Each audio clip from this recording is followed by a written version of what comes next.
নমস্কার বন্ধুরা, আপনারা দেখছেন নন্দিতা অন্তরার রান্নাঘর। প্রতিদিনের মতো আজকেও চলে এসেছি একটা রেসিপি নিয়ে।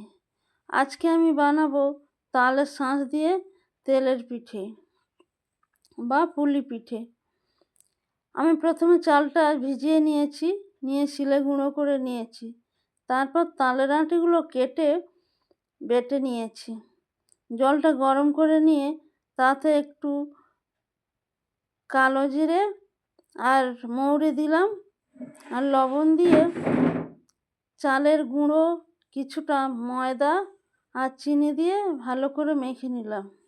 তারপর কড়াতে তেল গরম হলে ওটা দিয়ে দিলাম, আস্তে আস্তে উল্টাবো। একটু লাল লাল হয়ে গেলে তুলে নেব। এইভাবে আমি সবগুলোকে ভেজে নিয়েছি। দেখুন কত সুন্দর শুধু ফুলছে, দেখুন।